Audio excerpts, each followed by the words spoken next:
Hello, team, and welcome to another ATP Geopolitics video with myself, Jonathan MS Pearce. It's the Ukraine War news update for the 15th of May, 2023. Let's go to where we normally start. The Ukrainian General Staff figures for the Russian losses for the day before. All the usual caveats apply. I find these indicatively useful. Good to see the trends of what has been happening over time, but also generally what's been happening yesterday.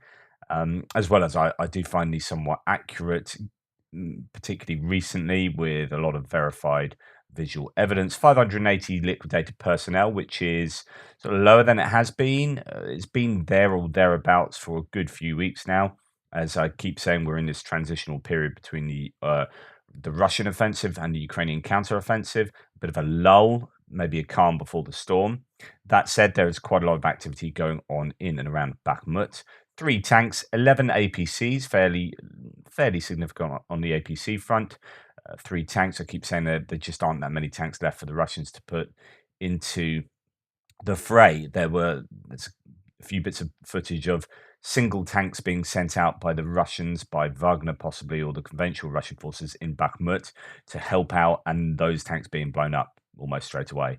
So I've seen at least 2 Russian tanks in Bakhmut taken out over the last couple of days. Artillery systems, 21 artillery pieces. It's just absolutely insane numbers. We've had, what is it, 21, 27, 21? Something like that. The last 3 or 4 days, the numbers have been nuts. And this, I think, represents a couple of things. The explicit targeting of artillery that the Ukrainians are doing in terms of the upcoming counteroffensive. So ahead of that counteroffensive, they want to take out Russian artillery. That's super important. But actually, also, I think the last few days has signified what's been taking place in and around Bakhmut. So north and south of Bakhmut, where they've been taking kilometers at a time, a lot of equipment gets taken with that. So as the Russians retreat, they don't always have time to take away artillery pieces, or even self-propelled mortars that have been captured in as the Ukrainians attack. So I think those high numbers will represent the Ukrainians taking territory quickly in and around Bakhmut. 2 anti-aircraft warfare systems, significant, although we don't know what type they are. 24 drones. 3 cruise missiles, that would be not from last night, but the night before. 16 vehicles and fuel tanks, and 3 pieces of special equipment. As I keep saying, the average for the last year and, 430 odd days, you can see that that's less than 1 a day in terms of special equipment. So when you've had days of 3 being lost, sometimes 7 recently, we can see A, this number ticking up, and that will affect the average, but B, that the last week or so, 2 weeks, 3 weeks, has been really heavy on special equipment. Now, what is that? It's a really wide-ranging category, special equipment, but to some significant degree, the Ukrainians have been targeting electronic warfare installations, surveillance installations. So I think you can have a safe bet that at least one of those is going to be something to do with electronic warfare. Right, let's see if we can put some meat on the bones there. Here's the Ukrainian 45th Artillery Brigade striking a Russian D-30. This is a howitzer position in Paraskevivka near Bakhmut. So that's north of Bakhmut. So again, that is artillery around the Bakhmut area. That is actually, by the looks of it, counter battery fire rather than taking control or capturing pieces of artillery as they advance quickly, which has been happening as well. The drone, I've been talking a lot recently about first-person view drones. Escadrone is a company it's a group that's given a load of loitering munitions to Ukraine, or a load of FPV drones that get turned into loitering munitions. As you can see here, I mean, there are dozens, almost certainly in this room. We have seen rooms with hundreds of these things, and then they get sent out, and you get footage like this: a strike by an escadrone FPV loitering munition on a Russian supply unit. There are montages of FPV drone hits just all over the shop at the moment. It's just really significant. On that drone front, Russian sources confirmed a drone strike yesterday in Bryansk, so they're being used across the border. This is in Russia. Bryansk is a Russian oblast. A drone reportedly dropped an explosive, after which 5 pieces of equipment stored in a warehouse were damaged. So that's 5 bits of equipment could be on that list that we just seen as a result of that hit. So what's been going on? Just real quick synopsis of Bakhmut. North and south of Bakhmut, there have been advances. In the center, it still seems pretty well contested. Russian volunteer Mertz posted another long update last night on the battle situation in and around Bakhmut. He says the Ukrainians are having a massive superiority in air recon and unlimited shell supply, softening targets before any infantry advances. He confirms officer kills in the 4th Brigade of the DPI yesterday. Those have been confirmed by the Russian MOD. So there are at least 2 colonels that have been killed in the Bakhmut area. So, some Ukrainian sources saying 3 were killed and possibly another one injured, so 4 have been taken out. The defensive lines built by Russia are too weak and shallow, and unlike regular forces, Wagner's have been BSing their way out of holding these positions. Interesting, the Russian MOD has said that Colonel Makarov and Colonel Brovko, uh, both in the army, were killed near Bakhmut. Obviously, both in the army. I was just trying to shortcut all those words. So they've been taken out. Now, Wagner, this is a mapping from Wagner showing you that, yeah, things are not going well, particularly in the area to the south towards Klishchivka. There was this whole salient really of Russian troops here that was cut off, and basically, they're forced to retreat or taken out. So that is now under the control of the Ukrainians as they're pushing towards Klishchivka.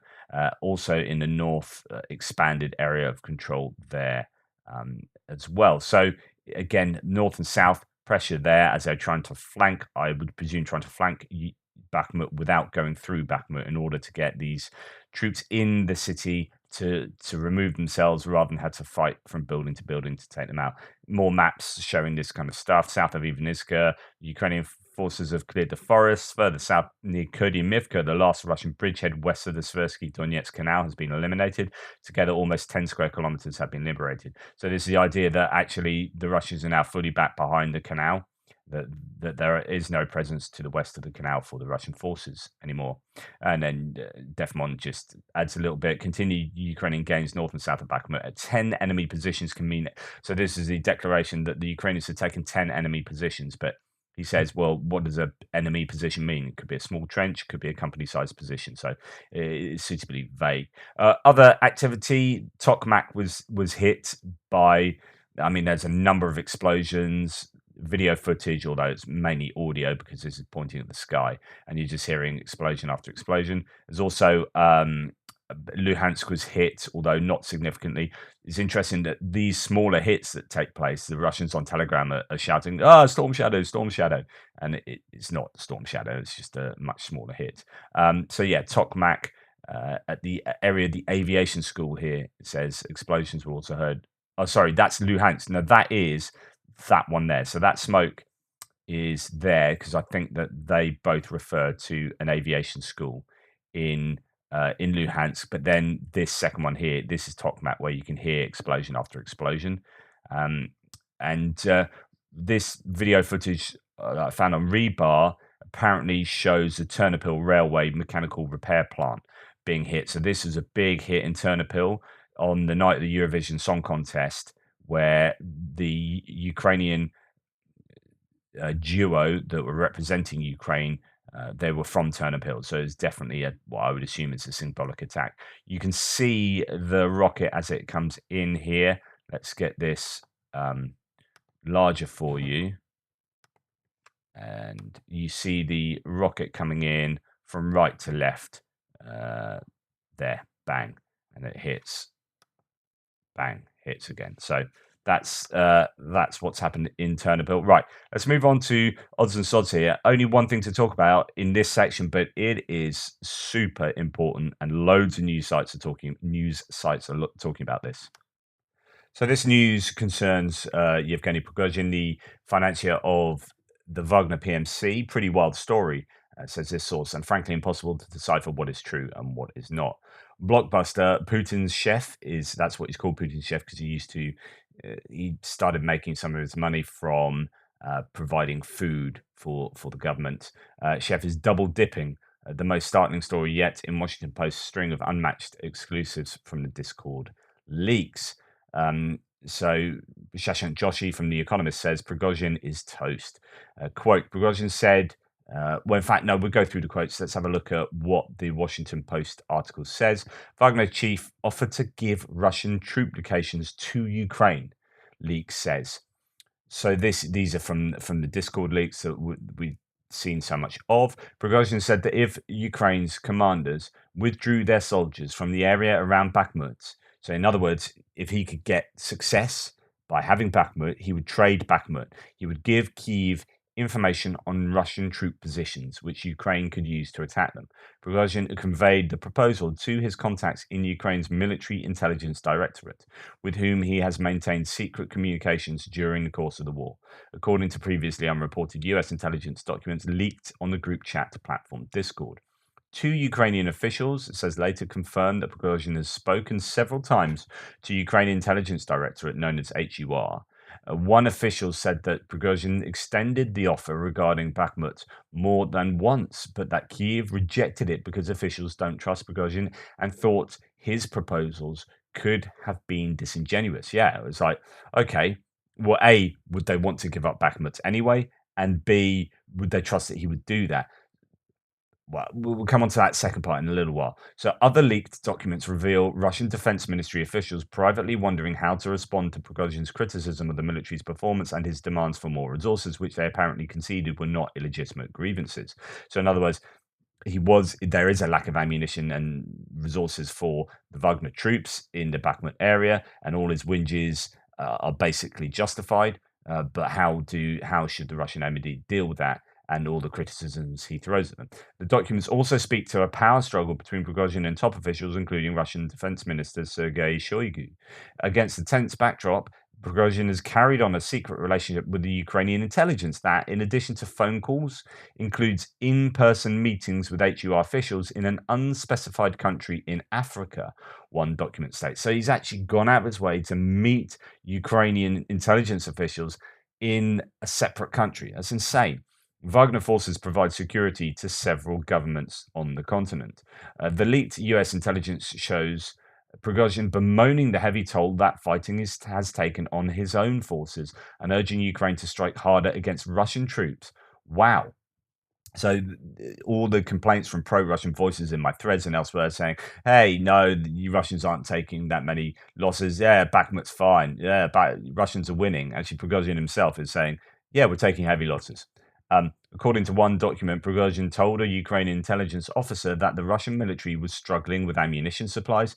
He advised Ukrainian forces to push forward with an assault on the border of Crimea, which Russia has illegally annexed, while Russian troop morale was low. The report also referred to other intelligence, noting that Prigozhin was aware of plummeting morale among Wagner forces and that some of his fighters had balked at orders to deploy in the Bakhmut area under heavy fire for fear of suffering more casualties. Absolutely stunningly that. Now, the question is, how does he react to this being leaked?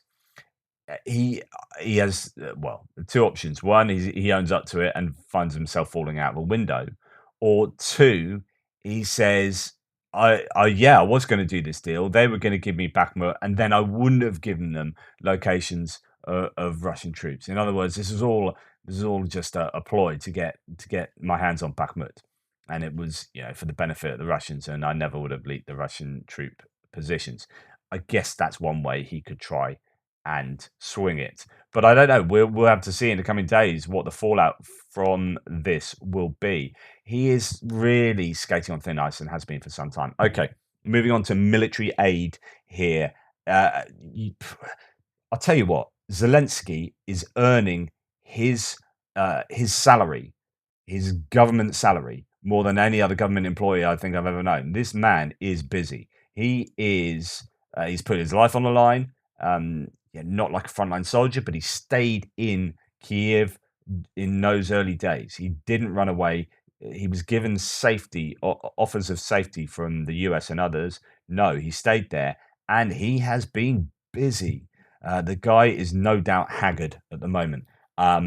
Right, Prime Minister, he's in Great Britain today, having just visited France, Germany, and Italy. Right, so that's four major players, and he is extricating some decent military aid from those countries. Fantastic. So it'd be interesting to see what the UK give today. There's talk about long-range drones. There's talk about other bits and pieces. So we shall see. Prime Minister of Great Britain, Rishi Sunak. So this is aside from that, at the summit of G7 leaders in Japan will call for increased aid to Ukraine. So that is good that the UK know that support needs to be maintained. At the G7 summit, the UK will mobilise international efforts aimed at countering the practice of economic coercion by hostile states, and will also strengthen support for Ukraine, which is preparing to intensify hostilities against Russia. Now, when it comes to the UK, this is just some training. I'm showing you this footage for not just because it fits in line with like UK assistance. These are mastiffs that the troops are behind, but this also shows combined arms initiatives. As in, I mean, simply put, you got your infantry being supported by uh, and protected by mechanized equipment, and themselves being able to protect that mechanized equipment by being able to spot people in tree lines and take out people who might have ATGMs and so on and so forth. It's just the basic fundamentals of combined arms warfare, which is doing maneuvers. And I say that because I've just seen a bunch of piece of video footage of single tanks, like I said to you earlier, being sent into Bakhmut, like into like the outskirts of Bakhmut, as if that's going to suddenly swing things, and then they get picked off by artillery or an ATGM, and you're like, well, there you go, you know. What use was that? So there doesn't seem to be any cohesion to much of what I've seen from the Russians. That's not to say that's an entirely accurate generalization. There are obviously, you can't extrapolate individual instances right across the front line, but I think there's a general trend there. So going back to France to provide dozens of armored vehicles and light tanks to Ukraine. France will train and equip several Ukrainian battalions with dozens of armored vehicles and light tanks, including AMX 10 RCs. We've seen these. Those are these six-wheeled light tanks. Some people don't like calling them that because they don't have tracks. According to the joint declaration released after the leaders met on May the 14th. So France really looking to step up. They've seen Germany offer a record-breaking assistance package. So they're probably thinking we need to help out there as well. So here it is: France to send dozens of armored vehicles and light tanks. After a working dinner that lasted more than 3 hours between Macron and Zelensky, the French president indicated that Paris was concentrating its efforts on supporting Kyiv's air defense capabilities against Russian strikes. After securing a bumper $3 billion new military aid package from Germany over the weekend, Zelensky said in Berlin on Sunday that Kyiv and its allies could make a Russian defeat irreversible as early as this year. There's a lot of. I did a thread yesterday, or I did a segment yesterday on trying to analyze some of these claims about US aid packages versus European, and how much should we trust some of the claims that have been thrown about, like 171 billion from the US and only 20 billion from the EU, and that those top line claims were just incorrect. But also things are changing as well. So I think all from the stats I gave you yesterday, in terms of GDP percentage of GDP, EU states have, as a whole, have given higher. And actually, if you include Great Britain in that, and I didn't do that yesterday, but if you include Great Britain in Europe, right, then actually Europe are on a par with the US. So there is no difference. So lots of people saying, oh, the EU need to pick up America picking up the whole tab for this. It's not quite correct, but that's not denigrating the US. I'm not doing that, and I haven't done that. The US are amazing. It's just everyone needs to give loads. Now, what this does perhaps show, and this is where someone like Trump was indeed correct previously, is that many EU nations are not paying enough, or in terms of defense spending, in terms of a percentage of their GDP. And so that, I think, you're starting to see European nations, you know, wake up to that realization that yes, that sounds fine, that's great in peacetime, but actually when a conflict does rear its ugly head, all of a sudden, the EU's perhaps, or European nations are perhaps being caught with their pants down. So yeah, there's lots to be said about that. Right. To continue in terms of military aid, the armed forces of the Kingdom of Norway plan to conduct training for about 3,200 Ukrainian military personnel. That's according to the General Staff. So that is really good. And then this is something I talked about previously on a couple of occasions. This and Thierry in my thread said, "Yeah, I'm not too sure about how this is being reported." The idea that Switzerland have changed their rules and now they're going to be able to, or other nations are going to be able to re-export Swiss military goods. Actually, it's not quite the case. And even Michael Clark concedes here when he's pointed this out. He says, okay, thanks for the caveat. Though the Swiss direction of travel is still encouraging, and the government seems to be giving itself some scope to do what is in the economic and moral interests. But he does take the point. And Linda Brooke here says, I'm afraid that reporting of what Switzerland is doing is inaccurate. There has been some movement, but we are far away from changing Swiss law.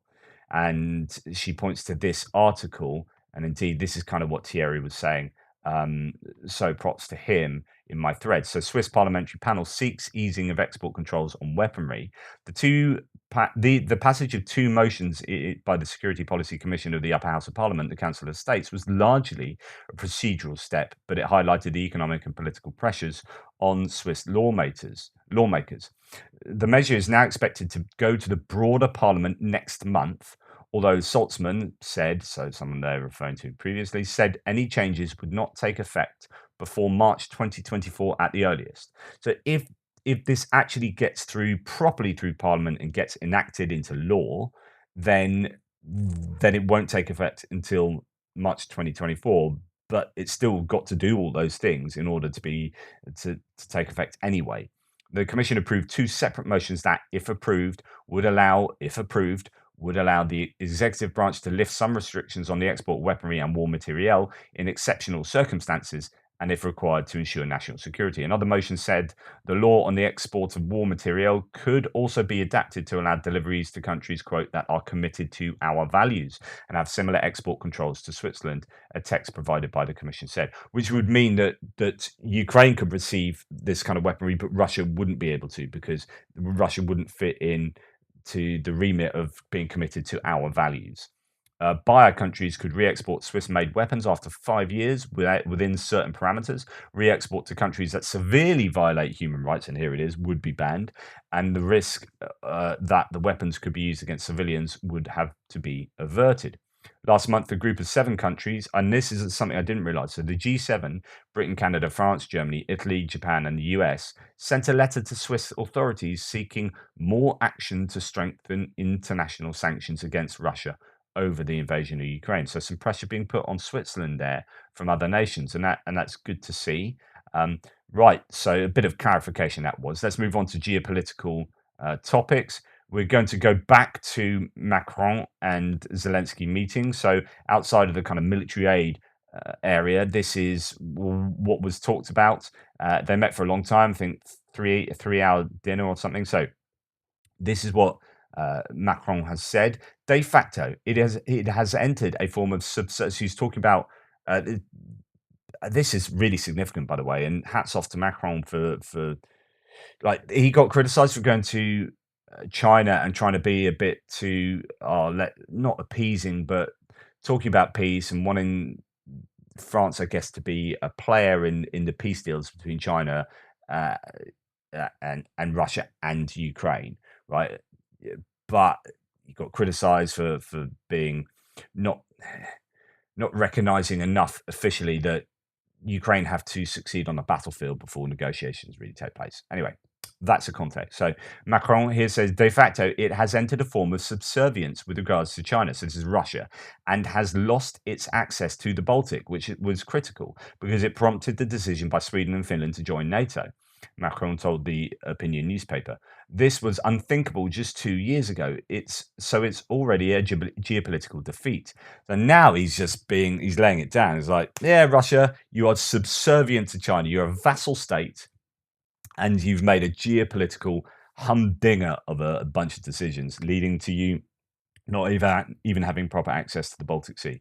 Macron said ahead of a visit to Paris by Zelensky. So this is ahead of Zelensky's visit. And he continues, let's be clear, Russia must not win this war militarily. So this is really clear language here, at least in this part. So it's up to us to see how to help the Ukrainians with their counteroffensive and how to prepare the issue of security guarantees. This is all good so far in the negotiations that will inevitably take place. Absolutely. You win the war, then you do your negotiations, which will take place at some point. I've always said that in the end, Europe's security architecture will have to fully defend Ukraine. Agreed. But it must also envisage non-confrontation with Russia and rebuild a sustainable balance of forces, he continued. But there's still many steps that must be taken before we get to that. Shashank Joshi of The Economist, defense correspondent, broadly agrees with all this and yep. But he says, I have two concerns. One, I don't know what sustainable balances means. This is the idea that, but it must also envisage non-confrontation with Russia and rebuild a sustainable balance of forces. I guess that means at some point we're going to have to get back to an equilibrium with Russia. What does that mean? What would that look like? We're not just going to go back to how it was, surely. Russia needs to change fundamentally, I would assume.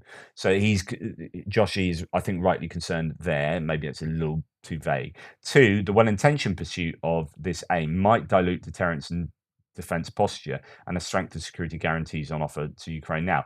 I get that, but I think Macron did a good enough job previously to say let's be clear, Russia must not win this war militarily. I think he's strong enough there. I think that's a little bit harsh on Macron, which is to say that Joshi's criticism is that the more you talk about the end game of negotiation here, the less you're concentrating on helping out with the defense of Ukraine and helping out militarily. But I actually I think he's probably couched that about right, Macron. Although I would agree that the sustainable balance of forces part probably needs a little bit of looking at. But anyway, so that's Macron. Then Olaf Scholz here, for those who can speak German. Ukraina tut ak Ukraina chce Europa. Die Ukraine ist hier. Und die Ukraine is here. I'm pretty sure that's what that means. He says Ukraine is here. Ukraine ist Europa. And Ukraine is Europe, right? So Herzlichen Glückwunsch und Slava Ukraini. So that's a really strong message as well, which is from Olaf Scholz to say, yep, after already giving the biggest military aid package to Ukraine, he's then saying Ukraine is Europe, Slava Ukraine.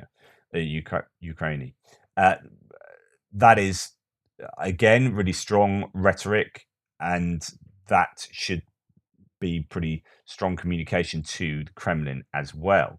Germany has signed a declaration with support for the movement of Ukraine to NATO membership, says the president's office, although there's lots of talk about whether Germany's not 100% behind a quick accession of Ukraine to NATO. So there's a couple of slightly differing messages coming out about that, but you know, on the face of it, that's really good stuff.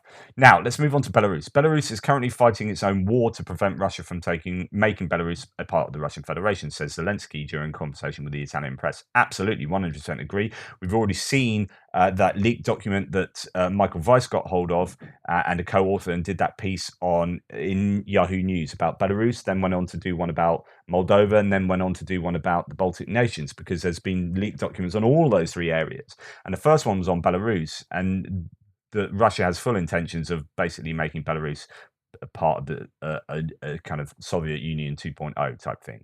Now, on the back of that, there are many rumors about dictator Lukashenko's health. For us, it means only one thing: we should be well prepared for every scenario to turn Belarus on the path to democracy and to prevent Russia from interfering. We need the international community to be proactive and fast, says opposition leaders concerning Lukashenko and the direction of travel for Belarus.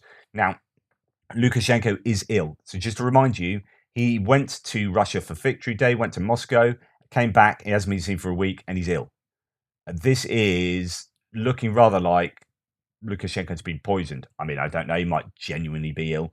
I don't know. But, if you're talking about previous, with the fact that his foreign minister was poisoned by Russia only a couple of months ago and died, so he was openly assassinated Well, I mean, everyone accepts he was assassinated because Belarus weren't pulling away. Lukashenko goes to Victory Day. It's all a bit downplayed. Victory Day. There's one T-34. It's all a bit rubbish. And then Lukashenko. No, interestingly, there was a bunch of the Caucasus states heads there as well, but there was no interaction between them and Putin. There was no hugs. There was no anything. It was just they were there and then they went. It was all a bit dodge. And then he ends up being ill and not being seen for a week. He hasn't been seen since the 8th of May, did not appear at the ceremony in the capital of Minsk on Sunday, triggering speculation that the longtime leader is seriously ill. A Russian online publication, Podyom, quoted a senior member of the Duma, Lower House of Parliament, Konstantin Zatulin, as saying that Lukashenko has simply fallen ill and probably needs a rest. Famous last words, right? I don't know exactly what's happened. Obviously, I don't know because hey, I'm just sitting in my study in the south coast of the UK. So hey, what do I know? But it looks very much like he could have fallen foul of the Kremlin there. British Prime Minister Rishi Sunak said he will push over other world leaders to provide more support to Ukraine when he attends the G7 summit, as mentioned. Really useful. Like now, it's just where it is geopolitically, and Zelensky is in London right now. So, as I said, it would be really interesting to see where this goes. This person says pro-Russian outlets say he's begging for weapons. Zelensky. That's what happens when a peaceful nation is attacked by a stronger nation. But the truth is, the Ukrainian will is their strongest asset. All that said, Russia is a failed state with nothing more than propaganda keeping it afloat. Couldn't agree with that more. It's going to be fascinating to see after 4 days, 4 visits. We haven't really heard what's coming out of Italy yet. We've heard what's coming out of Germany. We need some more detail about the French assistance, and I'm going to be fascinated as a British person to see what we're going to offer because actually we don't have that much in the cupboards. Right, there's not an awful lot the UK has in the cupboards. We have underfunded, and this goes back to what I was saying earlier. We've underfunded our military for some time. We are due an upgrade on a whole bunch of different equipment. It's all supposed to be happening. We've take, for example, the RAF. The RAF is actually being overstretched right around conflicts around the world. We send our Typhoon fighters, Eurofighters out quite easily, but that means that actually, where some people are saying, "Oh, we should give them Eurofighters," we just can't. The UK just can't give them Eurofighters. Really, yeah, there are some that are pretty the old tranche of Eurofighters, and maybe that, but we're scraping by with quite a lot of overstretch as it is, and so we're at the moment seem to be more more likely to buy munitions and equipment off third parties and then give that to Ukraine rather than give them stocks of our own because hey, we just don't have the stocks. But as long as it all gets the same place, I guess it doesn't really matter. We will see what where these visits that Zelensky has made to these European leaders will lead. Anyway, thank you very much. Please like, subscribe, and share. Really appreciate you spending the time with me. Hopefully, I'll get out my videos as per usual today. I was due to travel to Bath to see my favourite band with being backed by an orchestra and a full gospel choir. It's like a proper. It's like I've seen the band like 20 times, and this is going to be astounding. And they postponed because the lead singer's ill. I'm like gutted. So hey, I'm going to do my videos today as per normal. Anyway, take care. Speak soon.